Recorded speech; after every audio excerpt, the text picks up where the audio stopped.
Hello बच्चों, कैसे हैं आप सब। आज हम पढ़ेंगे भूगोल का चैप्टर नंबर 6 मानचित्र अध्ययन। मानचित्र अध्ययन में सबसे हम पहले पढ़ेंगे उच्चवाच्य निरूपण। देखिए, पृथ्वी पर पाए जाने वाले विभिन्न प्रकार की भू आकृतियों का मानचित्र पर निरूपण ही उच्चवाच्य निरूपण कहलाता है।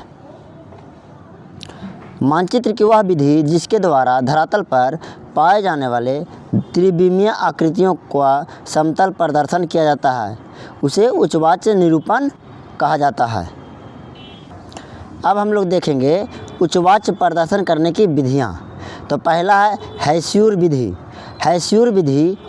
हेस्यूर विधि का विकास ऑस्ट्रेलिया के एक सैन्य अधिकारी लेहमन ने किया था।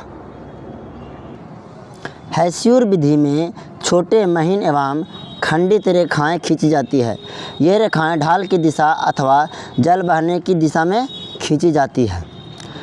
अधिक या तीव्र ढाल वाले भाग के पास इन रेखाओं को मोटी एवं गहरी कर दिया जाता है, जबकि मंद ढाल वालों के लिए रेखाएं पतली और दूर दूर बनाई जाती है। समतल क्षेत्र को खाली छोड़ दिया जाता है। ऐसी स्थिति में धरातल का जो भाग जितना ढलुआ होता है, हेस्यूर विधि में मानचित्र पर उतना ही अधिक काला दिखाई देता है। हेस्यूर विधि से मानचित्र काफ़ी आकर्षक एवं सजीव दिखता है तथा इससे चाल प्रणागत का सही ज्ञान हो पाता है, परंतु इस विधि से उच्चवान प्रदर्शित करने में काफ़ी समय और मेहनत लगता है। अब हम आगे देखेंगे पर्वतीय छायाकरण विधि। पर्वतीय छायाकरण विधि के अंतर्गत उच्चवान प्रदर्शन के लिए भू आकृतियों पर उत्तर पश्चिम कोने पर ऊपर से प्रकाश पड़ने की कल्पना की जाती है। इसके कारण अंधेरे में पड़ने वाले हिस्से को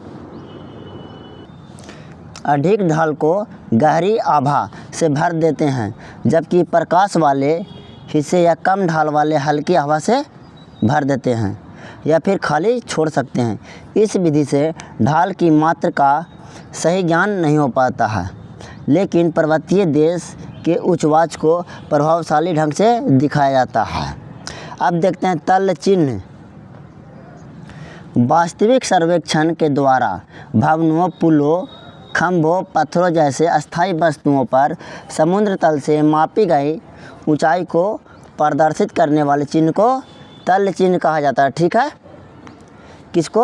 वास्तविक सर्वेक्षण द्वारा भवनों, पुलों, खंभों और पत्थरों जैसे अस्थायी ऊंचाई को समुद्र तल से मापी गई ऊंचाई को प्रदर्शित करने वाले चिन्ह को तल चिन्ह कहते हैं।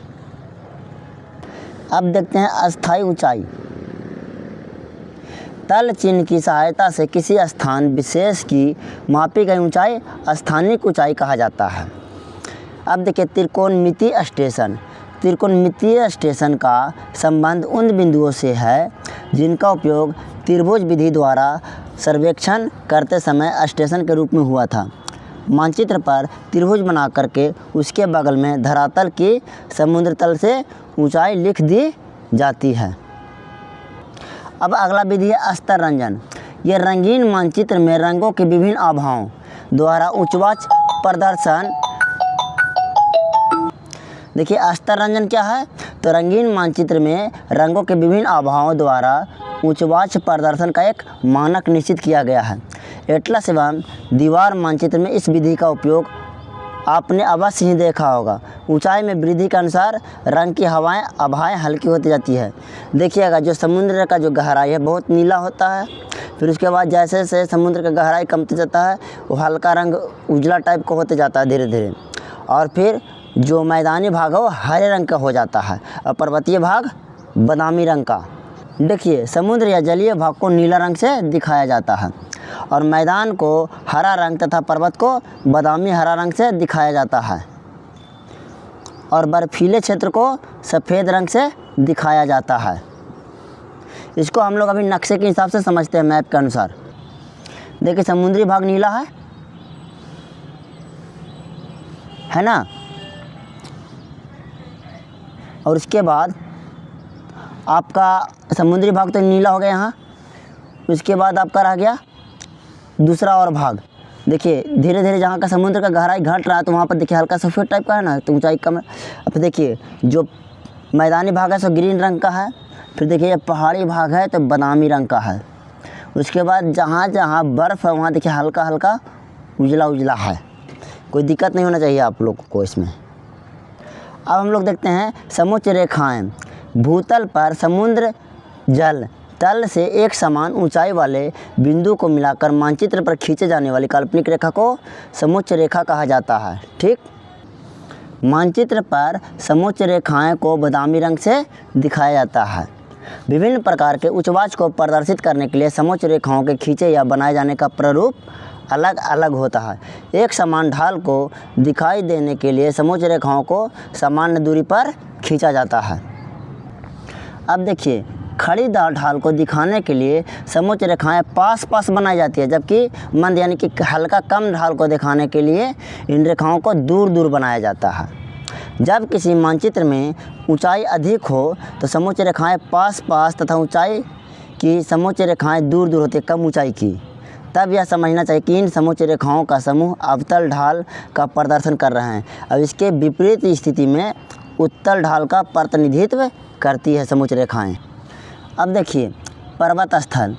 पर्वत स्थल पर पाए जाने वाली वह आकृति जिसका आधार काफ़ी चौड़ा एवं शिखर काफ़ी पतला अथवा नुकीला होता है, आसपास की स्थलाकृति से यह पर्याप्त ऊंची उठी होती है।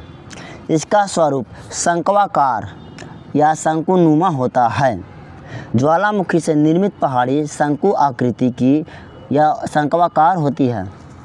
समुच्च रेखाओं को अलग अलग वृत्ताकार रूप में बनाया जाता है। बाहर से अंदर की ओर वृत्तों का आकार छोटा होते जाता है और बीच में सर्वाधिक ऊंचाई वाला वृत्त होता है। बाहर से अंदर की ओर सर्वेक्षण रेखाओं का मान क्रमशः बढ़ते जाता है, यानी कि जितना अंदर की तरफ जाएगा उतना ऊंचाई बढ़ेगा। अब हम लोग देखेंगे पठार के बारे में। तो पठार धरातल पर पाई जाने वाली सबसे ऐसी आकृति है जिसका आधार और शिखर दोनों चौड़ा एवं विस्तृत होता है, परंतु इसका विस्तृत शिखर उबड़ा खबड़ा होता है। पठारी भाग को दिखाने के लिए समुच्च रेखाओं को लगभग लंबाकार आकृति बनाते हैं। प्रत्येक समुच्च रेखा बंद आकृति में बनाया जाता है। इसका मध्यवर्ती समुच्च रेखा भी पर्याप्त चौड़ा बनाया जाता है।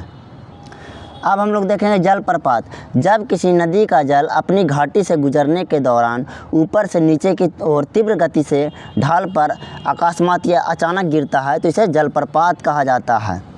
जलप्रपात को दिखाने के लिए खड़ी ढाल के पास कई समुच्च रेखाओं को एक स्थान पर मिला दिया जाता है तथा शेष रेखाओं को ढाल के अनुरूप बनाया जाता है।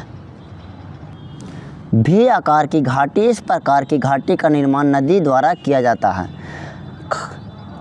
खड़ी भी आकार की घाटी का निर्माण नदी के द्वारा उसके युवा अवस्था में किया जाता है। अभी आकार की घाटी आकृति को प्रदर्शित करने के लिए समुच्च रेखाओं को अंग्रेजी के भी अक्षर का उल्टी आकृति बनाई जाती है, जिसमें समुच्च रेखाओं का मान बाहर से अंदर की ओर क्रमशः घटते जाता है।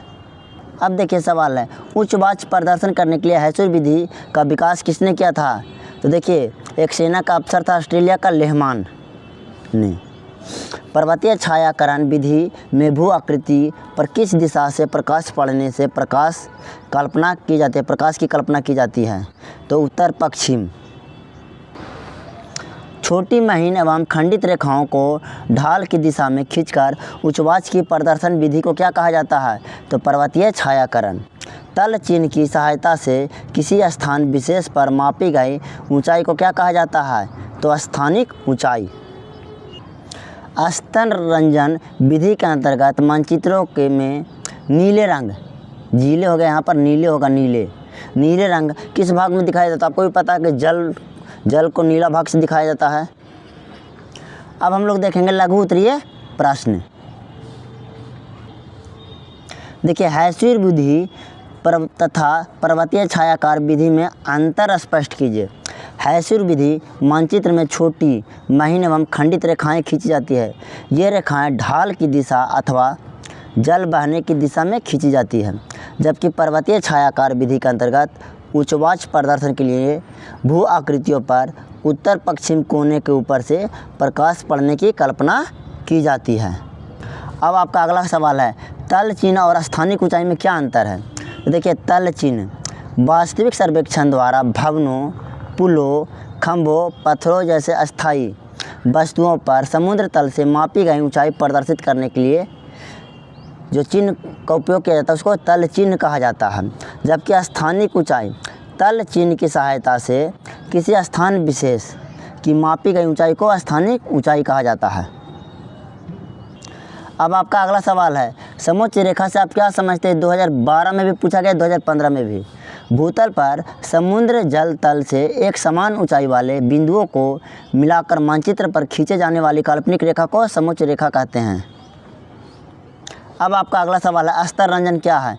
तो रंगीन मानचित्र में रंगों के विभिन्न अभावों द्वारा उच्चवाच प्रदर्शन करने की विधि को स्तर रंजन कहते हैं। अब आपका अगला सवाल है, समोच्च रेखाओं द्वारा शंक्वाकार पहाड़ी को प्रदर्शन किस प्रकार किया जाता है। ये 2015 और 16 में पूछा गया है। तो देखिए, शंक्वाकार पहाड़ी को दिखाने के लिए समोच्च रेखाओं को लगभग लंबाकार आकृति बनाते हैं। अब प्रत्येक समोच्च रेखा बंद आकृति में बनाया जाता है। इसकी मध्यवर्ती समोच्च रेखा पर्याप्त चौड़ा बनाया जाता है। अब है दीर्घ उत्तरीय प्रश्न, उच्चवाच प्रदर्शन करने की प्रमुख विधियों का उल्लेख कीजिए। यह क्वेश्चन 2018 में पूछा गया है, दीर्घ उत्तरीय में है। उच्चवाच प्रदर्शन करने के लिए निम्नलिखित विधियां हैं। पहला विधि हैसूर विधि। हैसूर विधि मानचित्र में छोटे महीन एवं खंडित रेखाएं खींची जाती है। ये रेखाएं ढाल की दिशा अथवा जल बहने की दिशा में खींची जाती है।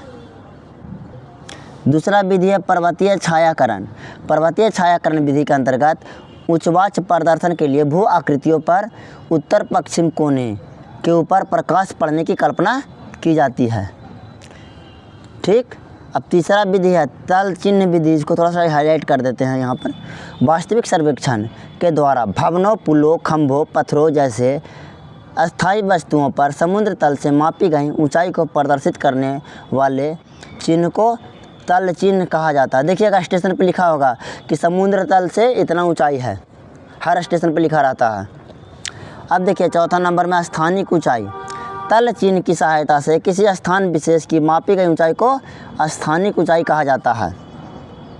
अब अगला क्वेश्चन, अगला इसमें क्या है, 5वां नंबर में त्रिकोणमितीय ऊंचाई। त्रिकोणमितीय स्टेशन का संबंध उन बिंदुओं से है जिनका उपयोग त्रिभुज जन विधि द्वारा सर्वेक्षण करते समय स्टेशन के रूप में हुआ था।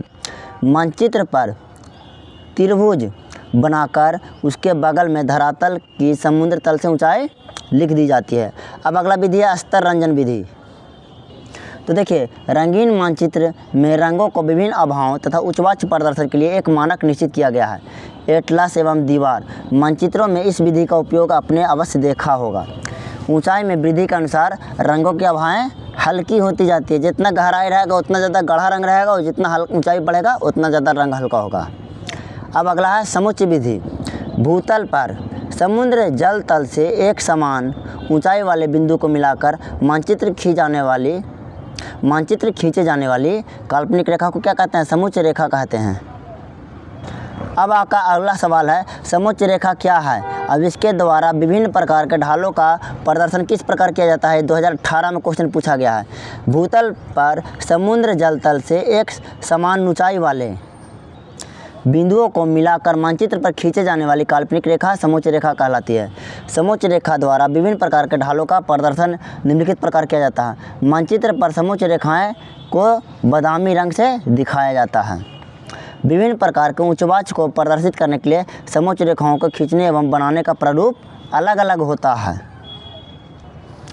एक समान ढाल को दिखाने के लिए समुच्च रेखाओं को समान दूरी पर खींचा जाता है। खड़ी ढाल को दिखाने के लिए समुच्च रेखाओं को पास पास बनाई जाती है, जबकि मंद ढाल को दिखाने के लिए समुच्च रेखाओं को इसका उल्टा दूर दूर बनाया जाता है। जब किसी मानचित्र में अधिक ऊंचाई की समुच्च रेखाएं पास पास तथा कम ऊंचाई की समुच्च रेखाएं दूर दूर होती है, तब यह समझना चाहिए कि इन समुच्च रेखाओं का समूह अवतल ढाल का प्रदर्शन कर रहा है। इसके विपरीत स्थित उत्तल ढाल का प्रतिनिधित्व करती है। सीढ़ीनुमा ढाल के लिए दो समुच्च रेखाओं का अंतराल पर खींचा जाता है। ये आपका चैप्टर समाप्त हो गया बच्चों।